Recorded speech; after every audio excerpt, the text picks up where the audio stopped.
silakan. Ya, selamat siang. Nama saya tidak ada di dalam TOR dan tidak ada di dalam undangan itu. Tadi malam kolega saya, Saraswati, menelpon saya minta untuk memberi semacam poin terhadap soal ini. Dan karena ini forum akademis, maka saya merasa dilindungi oleh Justitia, dilindungi oleh Veritas, dan dilindungi oleh Probitas. Saya tidak dilindungi oleh rektor, tidak dilindungi oleh dekan, tidak dilindungi oleh kasus ini, tapi dilindungi oleh 3 value itu. Nah, supaya agak aman, saya pakai mimbar yang betul-betul disediakan untuk bicara bebas.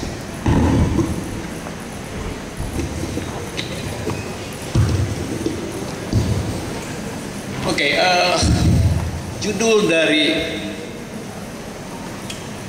forum ini namanya mencari terobosan hukum, dan ini forum akademis.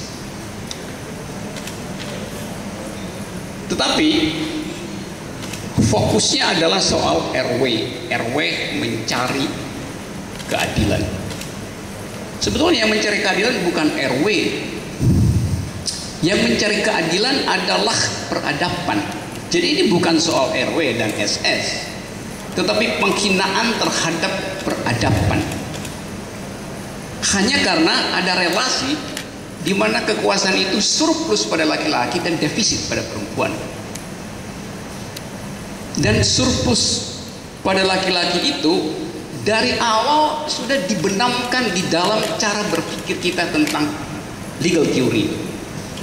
Kalau Anda baca sejarah dibuatnya hukum itu pertama-tama dibuat untuk melindungi konflik antar laki-laki. Hukum pertama dibuat adalah untuk melindungi perselisihan bila 2 laki-laki berdagang. Jadi intellectual origins dari hukum adalah untuk melindungi perselisihan di antara 2 laki-laki. Dari situ muncul teori person in law, subjek hukum. Jadi subjek hukum itu selalu adalah laki-laki. Itu yang menyebabkan kalau ada kekerasan di wilayah privat tidak akan dianggap sebagai delik, karena subjek hukumnya perempuan. Jadi Anda lihat dari awal bahwa hukum dibuat untuk melindungi jenis perbuatan yang dikenali oleh delik, yaitu perbuatan antar laki-laki. Belakangan kemudian peradaban bertumbuh. Lalu kita dapat hadiah KDRT. KDRT itu bukan akibat dari kekerasan berpikir universitas, tapi akibat dari presiden-presiden di dalam pengadilan yang menyebabkan orang sadar bahwa bila hukum itu subjeknya hanya laki-laki, maka beratus ribu kekerasan tidak mungkin dilindungi. Jadi filosofinya ada di situ pertama-tama. Wilayah privat tidak dikenal oleh hukum, maka logis kalau dia tidak diprotek oleh hukum. Jadi ini perkara. Saya kasih ilustrasi bagaimana hukum itu bekerja secara patriarkis. Di perpustakaan Athena, kota Athena, pinggir laut, di dalam mitologi kita tahu ada seorang perempuan namanya Medusa, yang sekarang jadi simbol dari branded production. Perempuan dengan rambut yang ditumbuhi ular. Perempuan ini seorang pecinta buku, karena itu satu waktu dia duduk-duduk di samping perpustakaan Athena, di pinggir laut Athena. Indahnya lebih indah dari punya UI, karena natural itu. Dia berenang, istirahat, membaca, pakai bikini, mereknya mungkin Victoria's Secret.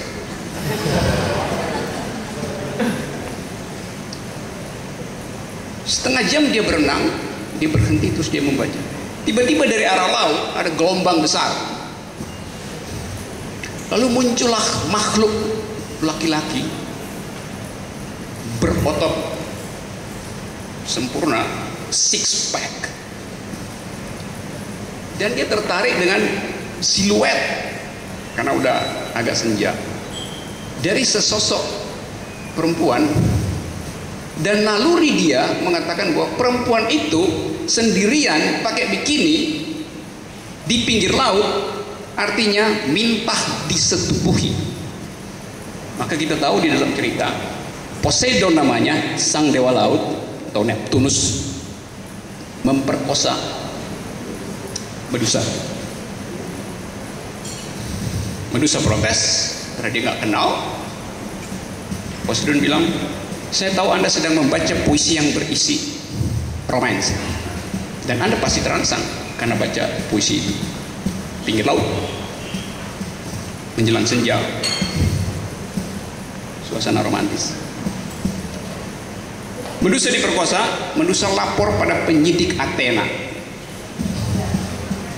Penyidik itu pangkatnya apa? Pak Benny Mapodo, AKBP. Kita beri namanya AKBP XYZ. Penyidik AKBP XYZ ini ternyata adalah juga wali kota Athena, namanya Paris Athena, seorang perempuan.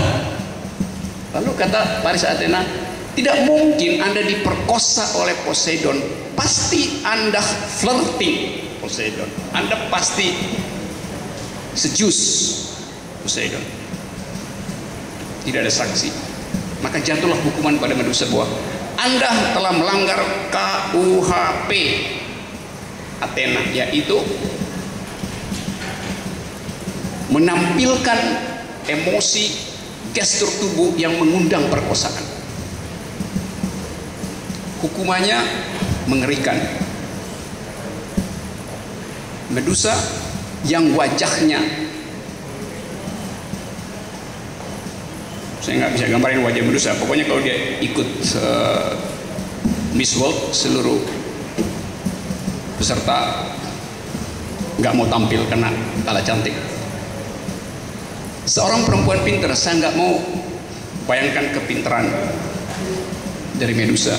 Yang saya tahu, kalau jumlah IQ di DPR ditukar tambah dengan IQ Medusa, masih ada kembalian ke Medusa. Saya nggak mau cerita kemerduan suaranya, tapi yang saya tahu kalau dia ikut Indonesian Idol, yang lain suaranya langsung jadi kayak kaleng gitu. Jadi Anda bayangkan seorang yang pintar dengan kecerdasan, penampilan yang luar biasa, diperkosa dan dinyatakan bersalah, lalu justru dihukum. Dan kita tahu hukuman pada Medusa adalah mengerikan. Rambutnya yang tadinya ikal dikutuk berubah jadi rambut ular. Jadi dia disiksa karena telah menggoda seorang laki-laki. Dari kepalanya tumbuh ular, dan bukan cuma itu, matanya yang sayu, yang dianggap sebagai jendela kemaksiatan, dikutuk oleh Paris Athena menjadi sumur api. Jadi kalau Medusa melihat laki-laki itu dalam 0,3 detik berubah jadi arang. Oleh karena itu seluruh pria Athena ketakutan, menghindar dari tatapan mata Medusa. Jadi panik besar di Athena. Problem lagi, seluruh kota ketakutan. Kalau Medusa nyari kopi di Starbucks, seluruh UI melarikan diri, yang laki-laki, karena takut begitu kena sorot Medusa, laki-laki itu pasti berubah jadi tiang arang. Maka Medusa dijadikan target operasi intelijen. Dia harus dilenyapkan sebab dia adalah the roots of all evil. Medusa adalah monster kota Athena. Dicari cara untuk melenyapkan Medusa, tapi tak seorang laki-laki pun yang berani disewa oleh kepolisian Athena untuk membunuh Medusa. Bagaimana caranya? Kalau dilirik aja udah berubah jadi arang.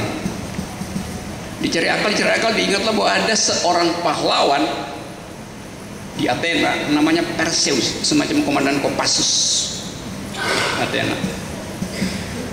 Perseus ditugaskan untuk membunuh Medusa. Perseus berkali-kali hampir kena sorot api Medusa. Suatu waktu Perseus ngintip. Saya mau ngintip dulu bahwa ada 5 menit lagi. 5 menit itu lama betul.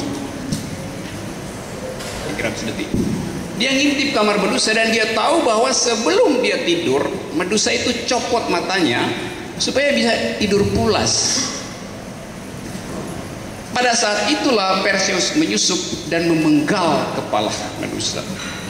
Jadi Anda lihat bahwa kepengecutan pun dipergunakan untuk membenarkan tindakan eksekusi. Kalau dia betul-betul jantan, dalam pengertian kita sekarang, dia hadapi Medusa. Tetapi dia pengecut, dia tunggu Medusa copot matanya, baru dia sembuh. Dalam cerita itu kita tahu dari genangan darah Medusa perlahan-lahan muncul sesosok makhluk yang kemudian makin lama makin jelas. Makhluk itu berupa kuda kecil yang ada sayapnya. Kita tahu kuda itu sekarang kita sebut sebagai Pegasus. Pegasus adalah dewa kebudayaan, dewa sastra. Dari genangan darah Medusa ada wangi peradaban.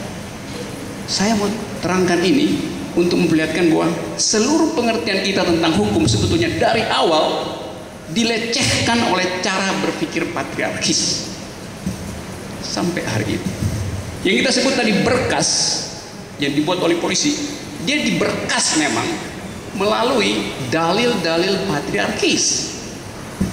Tentu bukan kesalahan polisi, tapi masalahnya adalah tadi betul Profesor Topo katakan, kita mau cari terobosan hukum. Kalau terobosan hukum itu kita andalkan pada legislator, kita mau bertanya, apakah legislator punya pengetahuan seperti Sulis bahwa subjek hukum itu di dalam kepala legislator adalah laki-laki? Jadi perspektif feminis legal theory harusnya ada pada legislator. Kita tahu bahwa legislasi kita pun ditulis oleh mereka yang buta huruf terhadap pengalaman perempuan. Hal terakhir yang saya katakan bahwa pengetahuan laki-laki berbeda dengan pengetahuan perempuan. Pengetahuan perempuan menyatu dengan pengalaman hidupnya. Pengetahuan laki-laki ada di dalam rasio. Pengetahuan perempuan embodiment di dalam pengalaman sehari-hari. Kita tidak bisa mengatakan bahwa jenis kekerasan pada perempuan sama dengan kekerasan pada laki-laki. Kalau seorang AKBP harus menstruasi, dalam hari pertama dia pasti mati karena dia nggak kuat untuk menahan sakit. Apalagi kalau hamil 9 bulan itu.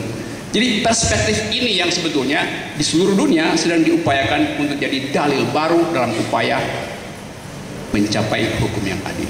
Saya berharap pertemuan semacam ini bisa mengingat kita bahwa ada Pegasus, ada rumus kebudayaan baru yang mesti kita ucapkan, yaitu feminist legal theory. Terima kasih. Terima kasih Pak Rocky Gerung. Dan sesuatu yang sangat menarik ketika mengkorelasikan sesuatu yang menjadi mitos, bahkan itu sejak masa antik, zaman Yunani kuno hingga saat ini, proses berpikir patriarkis itu terkadang menjebak ya, terkadang perlu ditafsir ulang lagi bahwa ada pihak-pihak yang sebetulnya dikorbankan kadang-kadang di dalam proses penafsiran ini. Terima kasih Pak Rocky.